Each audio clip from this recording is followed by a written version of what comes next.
Hi and welcome to my website, and this is a video about public speaking. Now, you may have already read my story about how I used to be probably exceptionally shy about talking to people. So whether I'd be talking to a camera, whether I was talking to one person, I would never have talked to a group of people.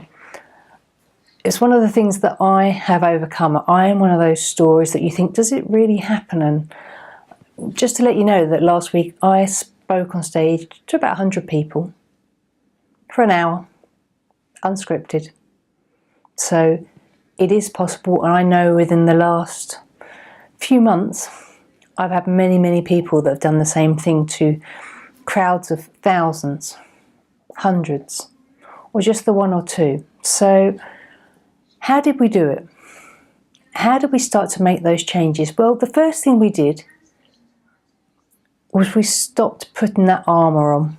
So we've all done it before. When you go for the interview, you wear the jacket that you think they want you to wear. You put on that personality that you think they'll want to see.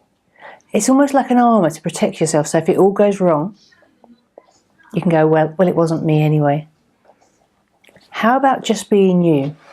Because if it's not the right thing for you in the first place, you can walk away. You don't have to do it. It's about being yourself in front of that audience. It's about, for me, it's about being Becky Wells. It's about being that person that likes to make people laugh, that occasionally gets their words muddled up, might trip over something on stage, but it won't put me off. So it's about being me, and whether I'm in an interview environment, whether I'm talking to one person, I'm being myself again. I'm being Becky Wells. Nobody else would want to be me, to be honest. What would you wear on that stage if you were just you? I've asked a few of my clients this recently. So imagine, for example, you're going for that job interview. If you could wear anything, what would you wear? Now, some have said to me, oh, I'd wear my leathers. I'd turn up on my bike to the door, jump off, pull the helmet off and walk in. Others have said, God, I'd be there in my pyjamas.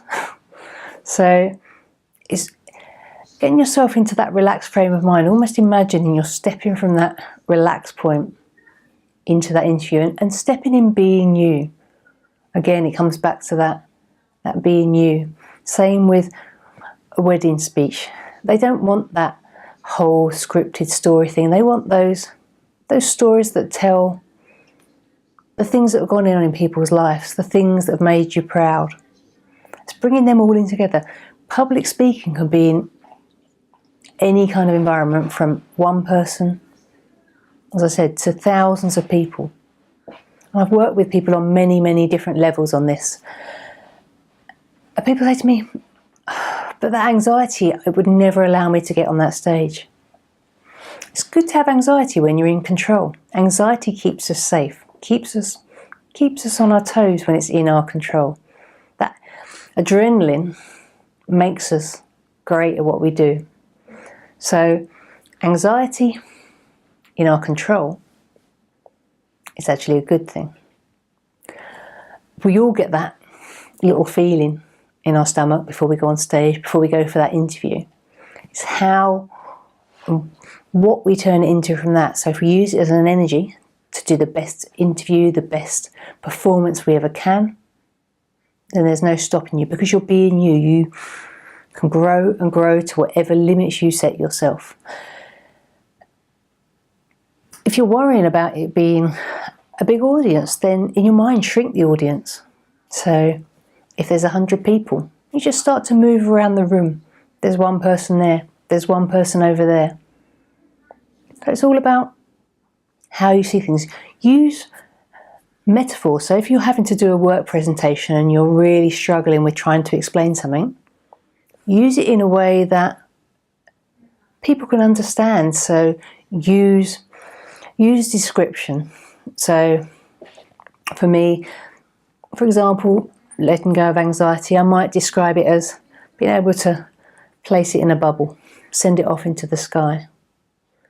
So many ways you can do it, and we can talk you through that if you book.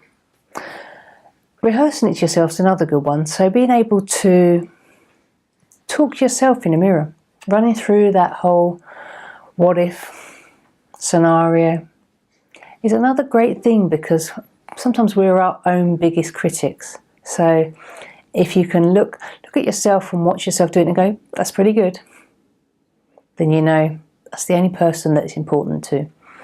And finally, one of the important things that I would say I teach people to do or help them to see is also plan positively for the negatives.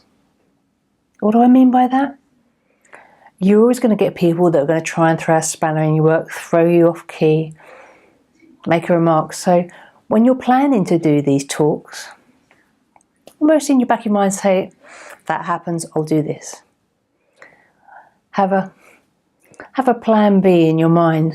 You know, the person that's doing something on TV that gets a comment on social media. It's about knowing that actually that person really came to see them. He probably is still watching them to get that result. So it's about being you. It's so important to be you.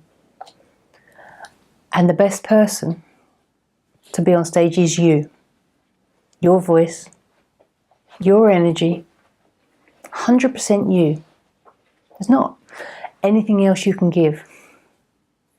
So if you want me to give you a hand, stepping up, helping you to be you again, then you can visit my website, beckywells.com, or come and ask me a question on Twitter. I'm at Becky Jo Wells. Instagram, Becky Wells Hypnotherapist. There's so many. Ask me. I promise I don't bite. Thank you.